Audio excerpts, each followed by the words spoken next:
Okay, end step. Shimmermere. Temple Bell. Activate the Temple Bell. Ugin for 6. Hey guys, there's 2 great ways to support the channel. All links are in the description below. Welcome back, everyone. Playing some more Graaz the Unstoppable Juggernaut today. Well, let's take a look at this opener. If we draw a second land, we'll have 2 draws. How many lands are in this deck? It's 36 lands in the deck. Oh, I'm gonna risk it. Just need to find 1 land. Once we find 1 land, we're into this Armillary Sphere. That gets us 2 more lands. We've got card draw with the Temple Bell, which I like. Hedron Archive. So if we can get that second land, I like this hand a lot. We are going last. I feel like I've gone last every time I've tried to film this deck. I'm just unlucky. Not what you want. Anyway, this deck list comes to us from Patreon supporter Jeff.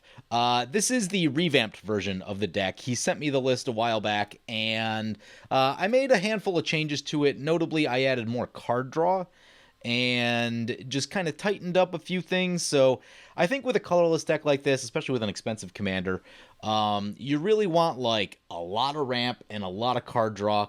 The ramp in particular is the thing that you can do really well in a colorless deck. There are tons of mana rocks. So that is a strength of colorless, which colorless does not have all that many strengths, to be honest. So I do think that's a direction you want to focus. The card draw is a little more suspect. We are using Temple Bell. Not a card that I use all the time, but if you just we really need some card draw, I do like Temple Bell. Temple Bell will be better than nothing. Yeah, it gives your opponents cards, but if they're already drawing a bunch of cards and you're not, this keeps you from getting stuck and doesn't help them as much as it helps you. So anyway, there's that second land. Oh, thank God. So not going to get punished. Make sure there's no 1-drops in our hand here. Nope. So we'll tap out and pass like that. Next turn, we'll probably look at the Armillary Sphere, unless something else cool shows up. Illegal Xeno did lay down a core on their first turn. This is going to be a core tribal deck? That'd be interesting. High Priest of Penance. Whenever it is dealt damage, you may destroy target non-land permanent. Okay, yeah, it's going to be some sort of damage redirection deck. They're playing Megatron Tyrant. It has the more than meets the eye ability. Your opponents can't cast spells during combat. At the beginning of your post-combat main phase, you may convert it. If you do, add colorless for each 1 life your opponents lost this turn. On the backside, Living Metal. Whenever it attacks, you may sacrifice another artifact. When you do, it deals damage equal to the sacrifice artifact's mana value to target creature. If XX damage would be dealt this way to the creature, it instead deals that much damage to the controller, and you convert it back. Oh man, these Transformer cards have so much text on them. I don't even know what I just read. A bunch of stuff with damage and sacrificing. Brings it back to our turn. There's a Skull Clamp that could be useful also. Actually, I mean, Skull Clamp is probably the best card draw in the format, more or less, right? So let's play the Armillary Sphere. And we'll pass like that. Also, picking up a 1-drop is helpful for our next turn, because if we crack this and get both lands, there is some risk that we get stuck with 8 cards in hand and have to discard. So with the Skull Clamp, we should be able to avoid that. Opponent gonna send some attacks, just 1/1s, 1 coming in our direction, the other at Annihilator. Taking a look at our other opponents, we have Annihilator 7 piloting Garth the One-Eyed. Not sure what they're up to, but 5 mana, 5/5. Tap it, choose a card name that hasn't been chosen from among Disenchant, Brain Geyser, Terror, Shivan Dragon, Regrowth, and Black Lotus. Create a copy of that card, and you may cast the copy. I played this with a group of friends recently that haven't been playing Commander for probably 7 or 8 years, and they saw this, and they're like, what? That's insane. And I don't know, it was kind of interesting just to see their reaction to it, because, when it came out, I was like, oh, this is kind of cool and definitely unique. But for them, they were like, wow, what? It does all that? And I'm like, yeah, cards are crazy now. Cards are actually insane. Do all kinds of wacky stuff. There's a Cursed Mirror. Gonna copy the High Priest and swing over to KO. And finally, we've got KO piloting Sauron, Lord of Rings. I think he's playing a ring tribal deck. He's got a Prism Ring in play already. Let's take a read of this one. 8 mana for a 9/9. Whenever you cast this spell, amass Orcs 5, mill 5 cards, then return a creature card from your graveyard to the battlefield. Trample. Whenever a commander an opponent controls dies, the ring tempts you. Yeah, that's some stuff. Also, just on a giant body. That will be kind of a headache for us if it's ever in play. There's a Replicating Ring. Yeah, that's a cool card. So that's a cool card for proliferate decks. in a Proliferate deck, it's not that hard to get that thing to 8 and then be able to make tons and tons of mana. Also, I think it's got a cool flavor. I don't know. I like the snow artifact thing. Kaldheim was a cool set. Wish I spent more time doing Kaldheim stuff. Maybe some like drafts and things, and I just never really got around to it, but what can you do? There's a land that does complicate things. Well, are we still just cracking the thing? So if we play that, yeah, we would still just crack the thing. God, I love Armillary Sphere. So good. Because now we don't have to worry about land drops for several turns, and by the time we do, we should have some card draw going anyway. So, yeah. I find myself running this more than I ever used to. Like, I know it's not like an exciting play, or an explosive play particularly, but like the way the game is now, it's like it's so quick that you just cannot fall behind, and this prevents you from falling behind. Like, it doesn't get you ahead necessarily, but it keeps you from falling behind. And yeah, historically I've placed a lot of value on cards like that. Like, I've always ran Gift of Estates. Gift of Estates gets a little weird just because the opponent has to have more lands than you. And so a lot of times that usually means you're probably casting it on turn 3, so there is a turn you're kind of giving up there. But yeah, I just feel a lot better when there's an Armillary Sphere in my hand, especially early game. Late game, not as much, but even though, yeah, I mean, you never really know, because like there are times even in the late game where it's like you have some cool stuff to do. Let's say around like turn 10, you have some cool stuff to do, and you have lands, but like the things in your hand are kind of expensive. There are times where it's like playing that Armillary Sphere, cracking it, playing the land this turn, and then untapping for next turn. Those 2 lands can matter. I do find that they can be really impactful. Now, and so things like that do come up, but it does look weird when you compare that to, like, I don't know, a Dockside Extortionist making way too many treasures, or any of the make too many treasure cards, because now there's a bunch of them. But the ability to produce treasures does mean that there's other things you could be doing instead of, casting an Armillary Sphere in the late game. But there are other ways to get that mana. But yeah, there have been games. There have been plenty of games where you catch the late game land search, and I do find that like getting 2 extra lands, playing one this turn, and then setting up for the next turn, getting that land, it does help. It just does help. It's a Machine God's Effigy. Copy of any creature except it makes blue. Single read of our commander. It's Graaz Unstoppable Juggernaut. 8875. Juggernauts you control attack each combat if able. Juggernauts you control can't be blocked by walls, and other creatures you control have base power and toughness 5/3 and are Juggernauts, in addition to their other types. So this is a mere tribal deck where we'll be turning them all into Juggernauts. It is pretty fun. I've seen Jeff play this a number of times, and the win condition is pretty interesting. Talked about it in the first video that I did with it, but a lot of times the win condition tends to revolve around Mere Incubator, exiling a bunch of artifacts and making a whole bunch of 1/1s, doing this all at the end step, and then casting your commander on your turn and making them all giant. And it's like, if opponents don't have instant speed artifact destruction, like, it's a reasonably difficult thing to interact with, because it's all happening at the end step. And he's definitely gotten me with it at least a few times. But I did want to revisit this deck today, because last time I played it, like, I saw it and there were some things that I liked, but I'm like, this could be just a little bit better. I think with more card draw. I think more card draw was the answer for this deck. And I did try to film one game in between these two, and it went okay, but I kind of just got stuck and didn't draw all that well, so I probably won't show it. But I did draw cards, just not the things I needed and when I needed them.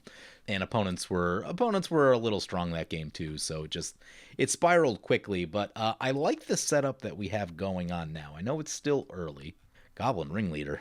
Reveal the top 4 cards of your library. Put all goblins in your hand. Oh yeah, it is a ring leader, because it is a ring tribal deck. So I would not be surprised if this finds 0 cards. Brings it back to our turn. There's an Infiltration Lens. That one may have been in the list already, I think. But that is even more card draw, which I love. I'm thrilled. Very happy to be having card draw. So play land, play the Hedron Archive. What can we do with 2? We can cast a Mere Retriever, or we can cast the Infiltration Lens. We could Skull Clamp a Mere Retriever. That's actually not a bad idea. Now, the only thing with this is that if something important dies, then we can't get it back. But that's a lot of value. I guess we can't Skull Clamp it till next turn. So we'll just run this out here for now. But even just getting back the Armillary Sphere, not the worst thing, but ideally you'd like to save it for, like, if Skull Clamp goes down. Or, again, one of our, like, win conditions or something like that. Notably, opponent does have a Coffers in play, and someone played an Urborg, so that'll start making a lot of mana really quickly. We have this Encroaching Wastes. It is rather expensive to use. Oh, God. Luminous Broodmoth. Whenever a creature you control dies without flying, bring it back to play with a flying counter. Yep, seems good. Wall of Hope. Whenever it is dealt damage, you gain that much life. Yeah, there's going to be some sort of, like, weird damage redirection thing happening here, I think. 4-2 coming our way. And a 1-1 over to Annihilator. Yeah, we'll just go ahead and take that. Here comes Garth the One-Eyed. The one thing you really have to watch out for with this deck is artifact removal like Austere Commands, Vandal Blasts, and Farewells. That sort of stuff can just like take you out of the game. There isn't a lot you can do about it other than just like try to ramp and draw as much as possible and then hope they don't show up, which is not necessarily the best plan, but you are just weak to those things and it is a difficult issue to solve. If you ramp enough, you can get Darksteel Forge, but like that doesn't stop a Farewell, it doesn't stop a Rift. You know, it is good for a lot of things, but that's a big expensive card that'll clog your hand up, and it's one of those things that's like you just don't ever want to see that card until you're ready for it, and by the time you get it, a lot of times that board wipe can have already gone off. So as cool as that card is, it is difficult to use because of its cost. Ring of Thune, yeah, more rings. A Invasion of Vryn came in. 4 mana, 4 loyalty battle, I guess.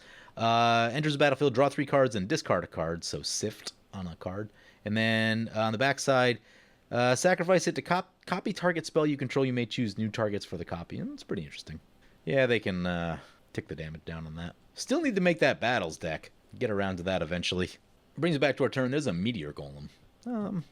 Nothing I feel like we badly need to shoot yet. So what I'm going to do, I'm going to play the land, and let me just make sure I'm reading this guy right.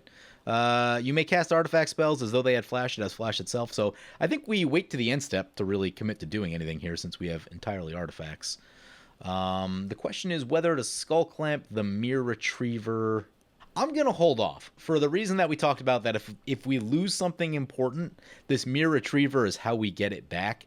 And as much as I like the value of like draw 2, get the Armillary Sphere, that value will be good, but you know, we do need certain pieces to stay in play.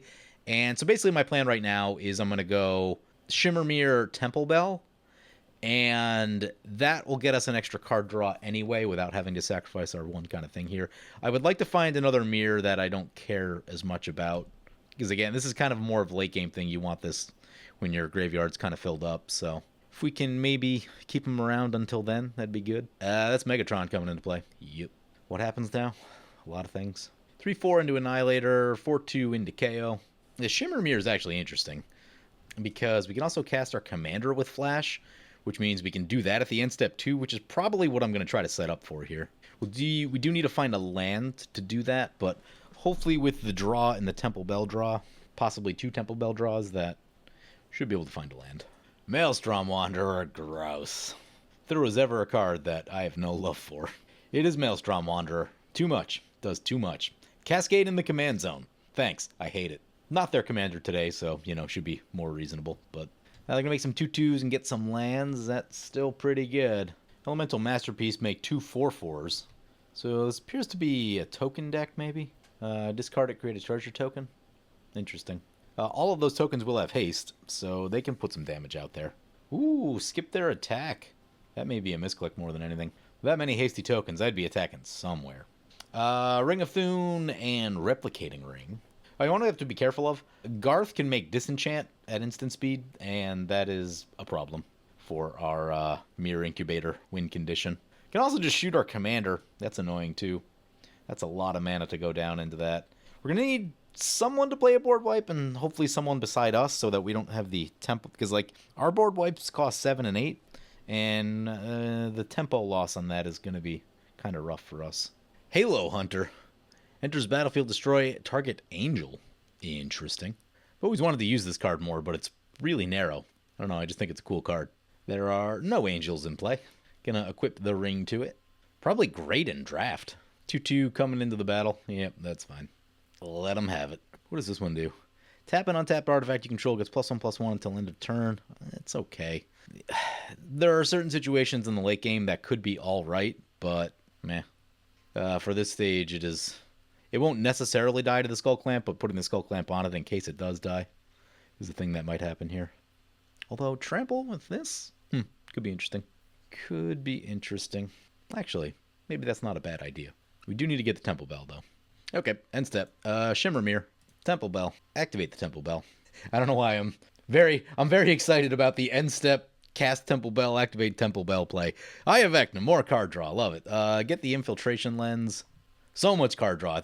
This one I definitely added to the deck. I do need to find that land, though. There's the land. Excellent. We'll put Skull Clamp on the Shimmer Mirror just in case it dies. That does mean we can't get our commander now, but yeah, that's fine. I think we still need to draw cards for a few more turns anyway. Plus, we also need to like wait out board wipes. So yeah, I think we just pass like that. Because what's actually like reasonably spicy is we end step this guy, we drop the Eye of Vecna, and then we have like a couple equipment or like non-tapping artifacts that we can tap into this thing. Throw the Infiltration Lens on it, so someone will be probably incentivized to block. Night Dealings. Whenever a source you control deals damage to another player, put that many theft counters on it. Pay 4, remove X theft counter, search your library for a non-land permanent with mana value X. That's not a bad little card. I guess there's a million tutors in black, so that's a whole thing, but it is repeatable though. I'm surprised I haven't seen that before now, but I guess yeah, there are just a lot of tutors in black. So if this were in another color, you'd see it a lot more. We're getting to this weird point too where like for the things that a given color is good at, there tend to be so many options available now. Because it's like, oh, black is the tutor color. Probably once or twice a year they print a tutor in black, so now there's just a million of them. Green is the ramp color. There's green ramp in like literally every set. And so now green has like 4 million ways to ramp. There are 4 million board wipes for white. The other areas that white is supposed to be good at are still maybe a little suspect in my opinion. The card draw is getting better, as I noted in some recent things that I was doing. You can actually draw cards off of your creatures now with certain things, which is decent. It's not like game-winning card draw like Rhystic Study necessarily, but you know, it's enough to keep you from getting stuck and you can kind of just keep churning through. But yeah, we are in this like weird place where the next black tutor card doesn't really get you excited because there's already 100 of them. And, you know, Demonic Tutor and Vampiric Tutor are really tough to beat. So, you know, like you need to get into this place. Like, what gets you excited about a card now is like something that you couldn't do before. And I do feel like with the quantity of cards that are being printed, it's just like it's harder to do things that haven't already been done. Maybe you can do it in some new colors, but you know, a lot of times things just feel like, oh, well, it's that thing, but with these colors now, right? Like I've already done that thing with like a 2-color deck. Now it's a 3-color commander or whatever the case is. But yeah, I don't know. Just weird musings about the state of the format. I do think the quantity of cards they've printed has been an issue because, you know, the power creep has been kind of talked about a lot, but also, yeah, they're going for the Black Lotus. I guess there's the inadvertent power creep of just like, oh, they need to make things like new and continuously exciting. So even when the goal is not like the big chase card in the set that's insane, like, I don't know, let's take this Eye of Vecna, for example. So Eye of Vecna is a decent card draw card for decks that can't draw all that well. Cards like this push out worse card draw options. So, I don't know, like in the past I've used like Sunset Pyramid, which is an interesting card. But now that I have Eye of Vecna, I probably wouldn't use Sunset Pyramid for the most part.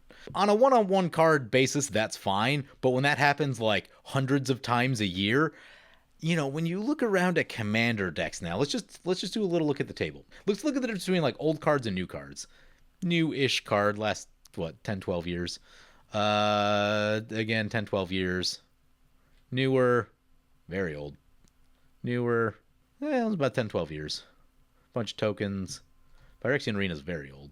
That's an older one. Halo Hunters last 10, 12 years. Anyway, the point I'm trying to get to is you don't see a ton of really old commander cards anymore. The ones you see are the format staples, your Phyrexian Arenas, your tutors, your fast mana. Tends to be the ones that show up. But like, you know, I mean, at this point, I would say 99% of old cards, if not more than that, have been pushed out of the format. So, you know, most things are replaced by something, let's say, like from the 2010, give or take, era forward. You know, Meteor Golems around that time, I think. And so, like, you would see like Twitter posts, or you'd see people that are trying to find these like old weird cards to use in Commander. And yeah, there's still some, but the fact that they're printing what, 2 to 3,000 new cards every year, it is just more likely that the new card is going to outperform the old card. And also, you know, if you're buying the new set, you have copies of the new card lying around, where the old card, if you weren't playing back then, you'd have to order and, you know, go through that headache. So I am sad to see that, just like it's kind of what made Commander special, is being able to use all these old weird cards. A lot of that has kind of evaporated. So, you know, the old cards you get to use are just, at this point, mostly staples. On occasion, you know, you'll see a weird build around or whatever, but, you know, most things these days, I would say the bulk of things you see are newer, and especially the commanders, because newer commanders just have ridiculous abilities on them. There's like a wall of text that does everything you ever need to do in a game. Beseech the Queen. Let's see what we're getting. Is this any combat? Because that could be relevant. Your opponents can't cast spells during combat. Oh, yeah. I've been blown out by that text a number of times. Maurice's got me with the Teferi's protection and stuff like that. You know, like, our response to a big attack would be, like, probably play Meteor Golem, shoot a thing, and block. But we can't do that now, so that's disappointing. Actually, yeah, the Lodestone Mirror, too, could be a reasonable blocker against something, but no attacks. So I think at this point they're just holding back. Probably not trying to wreck the table. We are playing Colorless Mirror, after all. KO's on his ring theme. Oh, a halo is a ring. Yep, I guess that's probably what's going on there with Halo Hunter. He is holding rings. He's probably holding halos, which look like rings. They are both circular. Replicating ring's gonna tick up. Ring of Thune will pump up the creature if it's white. It is not white. Here comes Sauron. Yep. They'll gain a life, and they will amass Orcs 5, mill 5 cards, and return the creature card from the graveyard to the battlefield. Get a Halo Hopper, more ring-themed stuff. They get a bunch of Orcs. Getting to that point where an Ugin or an All Is Dust would be very helpful. Slow everyone down while we keep setting up. No attacks. Go to the end step. We will start by activating Temple Bell. See if we draw anything cool. It's a land. Next, we will play the Eye of Vecna. We'll draw a card and lose 2 life. It is a Mirror Propagator. Create a token that's a copy of Mirror Propagator. Well, that one can get silly if you've got a ton of mana and a Chroma's Memorial. Almost had that come up in another game. Lodestone Mirror will get this one into play. And so we have 1, 2, 3 artifacts that don't tap normally that we can pump into this thing. Turn it into a 5/5 almost for free. It's not bad. Brings it back to our turn. We'll pay to draw more with Eye of Vecna. There's the Ugin. Do we have the mana for Ugin? We may have just tapped that out. Play the Mutavault. Yeah, we're back down to 7 mana. So next turn we can Ugin. Does attacking with a 5/5 anywhere do anything? Doesn't really look like it. What mirror? Is there a mirror at 5? Actually, I need to double check one thing. This is an artifact creature mirror. That's a construct. There are no mirrors at 5, so sacrificing the 5-drop will not do anything. Yeah, I'm not sure about the Pyre of Heroes inclusion. Unless there's something very specific that he's trying to get to, but even then it feels a little weird. I don't know. Well, we can always just instant speed a Meteor Golem if we need to. It's a reasonable protection plan against stuff. Or if we don't need to do that, we just kind of cough down these things and then Ugin on our main phase. Seems okay. Yeah, we'll pass like that. Continue not committing anything to the board. You know what we have to think about, though? If a board wipe goes off, we'll basically lose the turn, kind of. Well, I guess we can cast... We can cast the Pyre of Heroes. That doesn't do a ton for us. Yeah, that is the thing to think about. If the board wipe goes off, we'll lose instant speed.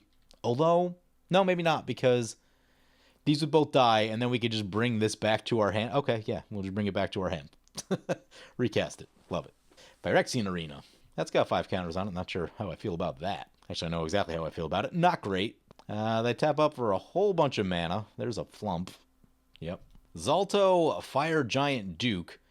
When it is dealt damage, venture into the dungeon. Oh, that's interesting. Notably, Maelstrom Wanderer would survive. Also, Sauron would survive the Ugin also. They're going to use their night dealings to search for a card. That card is a Pestilence. Ew. Ew. Oh, God. Pestilence is really bad for what we're trying to do. Because our creatures are just going to be like naturally low toughness. So a few things need to happen. We need to shoot the coffers so they don't have insane mana. And then, ideally, because if we Ugin main phase, then they just Pestilence and crush our board that way. That's not great. Opponent's going to activate Garth. What are we getting? Getting a Terror or something. Broodmoth, probably. Be the most logical choice, I think. Yeah, gonna shoot the Broodmoth. Yeah, that makes sense. You don't want everything coming back a million times. I guess Annihilator could deal with the Pestilence, which they probably would. Because they can do that at instant speed. So maybe we can wait a turn here before the Ugin. Although I guess we'll see how this goes. And this is Renewal. Gross. 3 lands and 7 life. That's a lot of mana. I think they're going Brain Geyser so that they're going to be soft against the Pestilence. I mean, we all are. Getting the Shivan Dragon. I guess the dragon will have haste. Yep, here comes a Shivan Dragon. With haste. Who's getting it? We're getting it. Oh, I guess the 4/4 over there. Oh, yeah, okay. Opponent's going to block and start redirecting damage, it looks like. Yep. 1 to the Zalto, 1 to this thing. Whenever it's dealt damage, make zombies. 1 to the Flump. 1 to the Wall of Hope. Yep. Cute. Really cute. That probably needs to get Ugined. Blocks with the Nomads. So you're going to venture into the dungeon. Gain some life. Each opponent draws a card. Or you and target opponent each draw a card. Oh, yeah, they made a deal to draw the card there.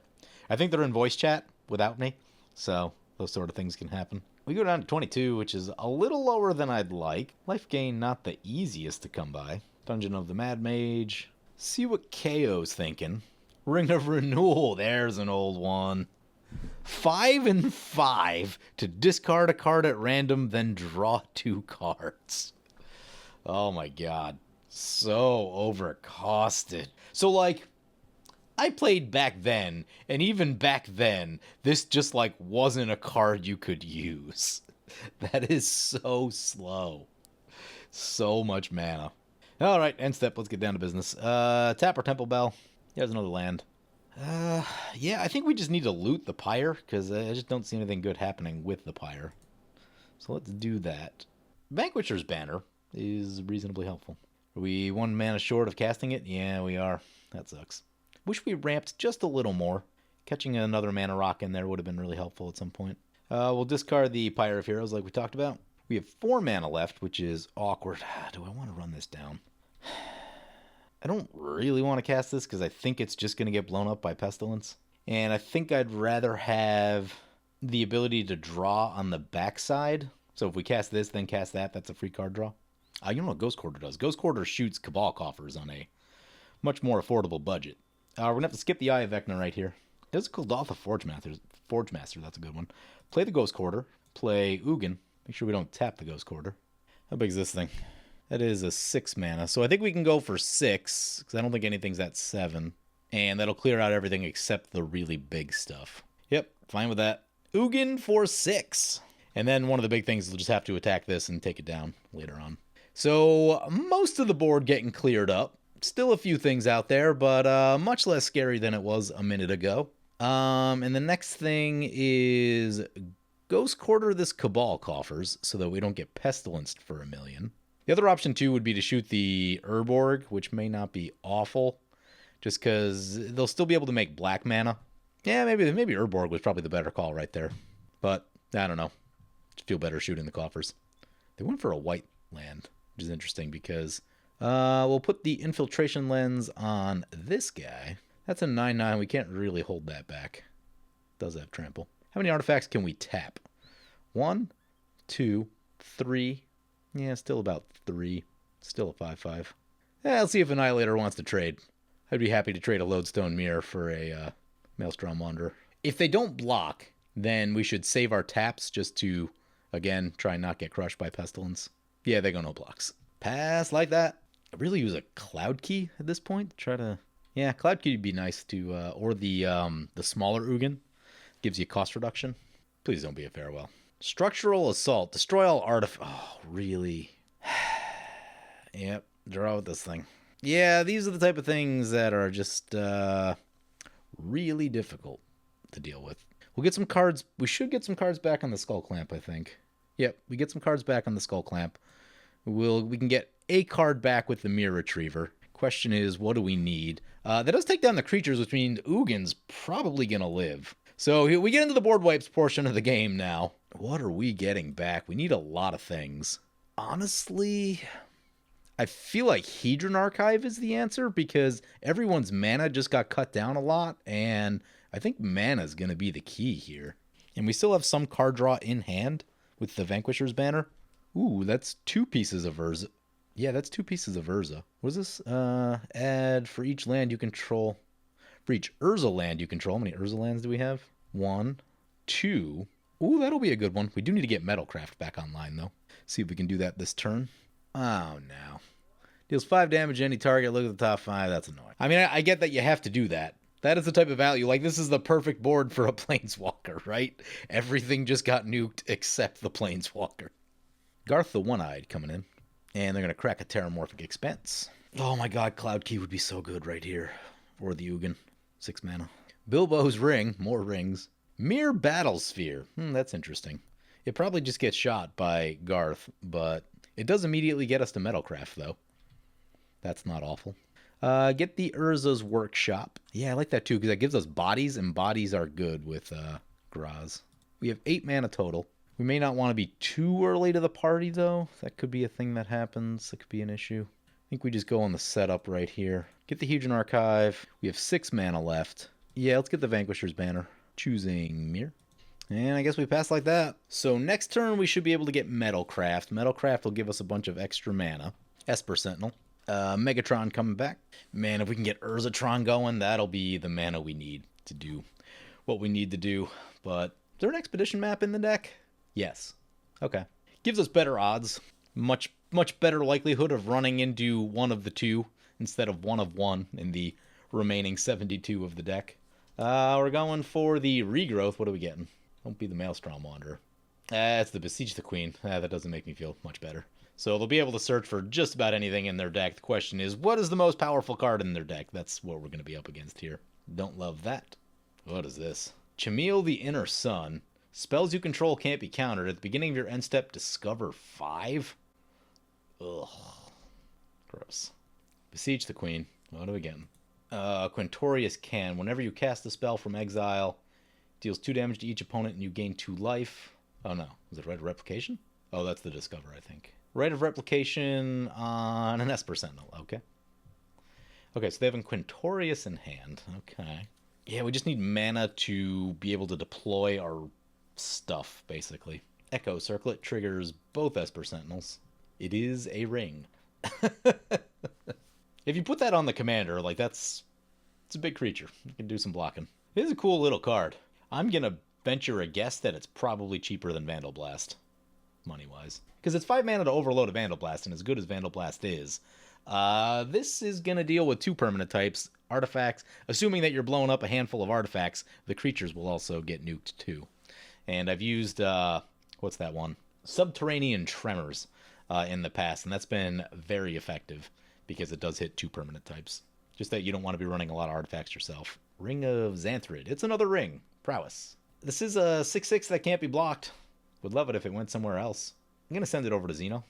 Beautiful. And they draw a card and gain a life? Draw a card and lose a life. Still, cards are cards at this point. Voltaic Key is more mana and easy Metalcraft. Okay, I like that. Play the Urza's Mine. Figure out how much mana this thing taps for. Wait, do we not have Metalcraft? Oh, we gotta play the thing first. Play the Voltaic Key. Triggers the Esper Sentinels. Yep, nothing we can do about it. Need our mana. Now, how much does this tap for? 4? Not bad, not bad. And then we untap the Hedron Archive to make 7 mana for the Mere Battlesphere. We get to draw a card. And this is originally what the deck was built around. He originally had a Rule 0 commander of Mere Battlesphere in the command zone up until Graaz and Urtet were printed. So we make some Mere. And they are 2/2s. Love it. This one will pump them up even more. That's cool. How much mana is left? 2, 3, 4, 5, 6, 7. 7 mana left is exactly enough to shoot Garth, which I think is a thing that probably needs to happen. Because there's just, like, too much value there. Shoot Garth. Because you can just, like, do anything you need, right? They can shoot our commander. Instant speed is really bad for us. Where now they have to spend a lot of mana tapping out to get back to that spot. So they need to be slowed down. Anyway, we are mediumly set up. If next turn we can actually get our commander into play, we're actually talking about a little bit of damage. Wow.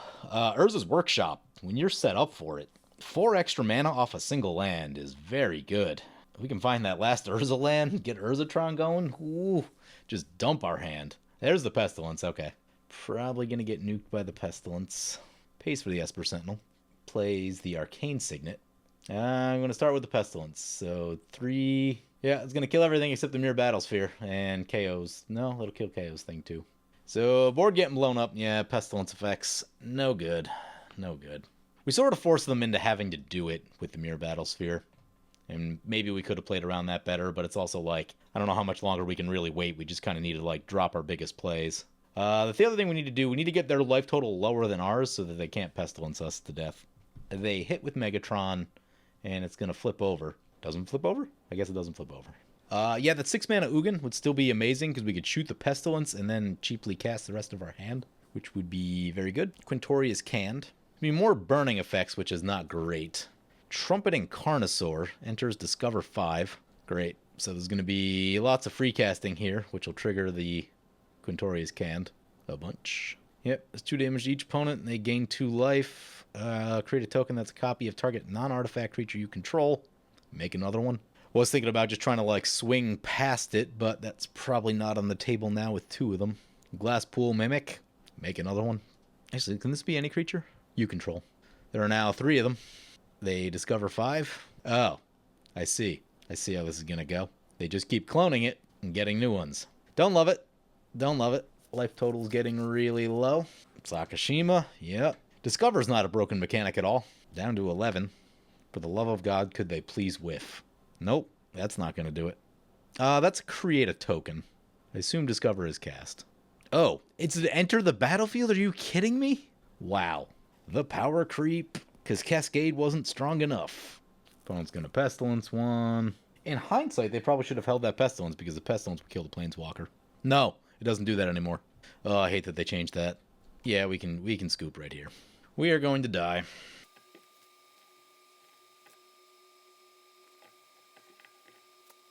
Yep, and down everyone goes. Okay, so I think I'm going to close the book on this deck, because I've been thinking about this deck for quite a while, and I've been wanting to revisit it for a while. And you guys probably won't see it, just because, like, there was a very long time between when I filmed the game, the first game with this deck, and actually posted it, but I've actually been thinking about this deck for probably, like, 4 or 5 months. And as a mirror deck, it's just always going to be a tough sell, because the mirror are not highly impactful. There's just so many things. So, like, number 1, you need to make a lot of mana so that you can be able to cast all of these things. Number 2, you need to be able to draw a lot of cards so that you can continue casting all these things and not run out of cards. Then after all of that, you need to get your commander into play to pump them all up and make them big. And then you, like, especially need to avoid any sort of mass artifact removal. And that's just so hard. Like, I mean, you know, more and more removal keeps getting printed. Like, Farewell is a nasty card that'll just destroy any deck outright. But, yeah, like, it's almost impossible for this deck to win through Austere Command, Vandal Blast, that red thing that got us. It's so difficult. And I don't know how you solve that in colorless. Like, you know, even the Cauldron of Souls, a lot of these have RX ones. So, you know, they're not going to be protected.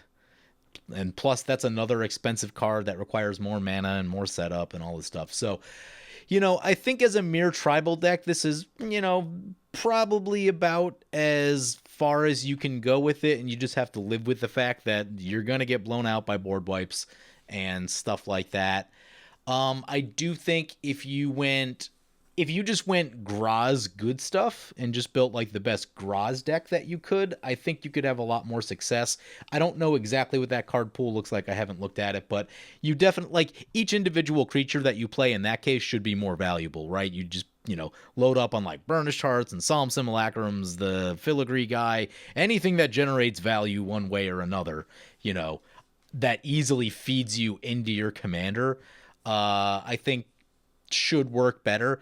And again, it's not that I don't like the deck. I actually do think it's a cool idea for a deck, and, you know, it is actually exciting that he's gotten me with this deck a number of times. But a lot of times it does hinge around getting that Mirror Incubator combo off. And so, you know, I mean, if it were my deck and I wanted to make it stronger, I would probably just focus in on this. I don't know if tutors exist, how easily this thing can be tutored, but in colorless. But if you just focus on it that way and just, you know, doing the combo and making a ton of mirror that way, that's only one card. And then, you know, the rest of your cards can be more valuable and kind of do the things you want. But yeah, as a mirror tribal deck, it does have all those problems that I just said. And like, namely dodging the board wipes, because you just can't recover from them. It's so hard. I did play Urtet one time. Let's just look up Urtet real quick, because if you're talking about mirror tribal, can't remember what he does. Whenever you cast a mirror spell, make another 1/1 at the beginning of combat on your turn. Untap each mirror you control. Put 3 counters on each mirror you. Yeah, I think I like that ability better. 1, it's just cheaper, so you don't need to ramp like crazy. 2, it makes more bodies. The untapping effect is cool too. You can do some fun things with that. Having played both of these as mirror tribal, I do think I like the Urtet deck better. It's just easier to get to and does a little bit more quicker. Graaz is just really slow. So what I would do is I would build the Urtet deck and then just throw this in the 99. And, you know, if there's a way to tutor for it, throw that in too. But yeah, it seemed like I had more success the time or two that I played Urtet, and I've had trouble making this Graaz deck work. It requires a lot of setup. You need a lot of things in play, and then you need to cast your commander, and, you know, opponents will do everything in their power to kind of stop all of that from happening. So, but the fact that I've been thinking about it for so long, it is a cool idea. I do like the idea.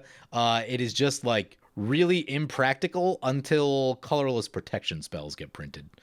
You know, if there's like a colorless Teferi's protection, maybe it doesn't need to be that good, but let's say a colorless Eerie interlude to keep all your stuff alive. It's gonna be tough to make this thing work. So anyway, that's my thoughts on the deck. Hope you guys enjoyed the video. As always, feel free to comment, like, or subscribe. Thank you for watching. I want to thank my awesome Patreon supporters. We have 2 new Patreon supporters in Greg Bolton and Technicolored Mime. You guys are awesome. If you want to help support the channel and vote on which decks I play next, feel free to check out my Patreon at the link below.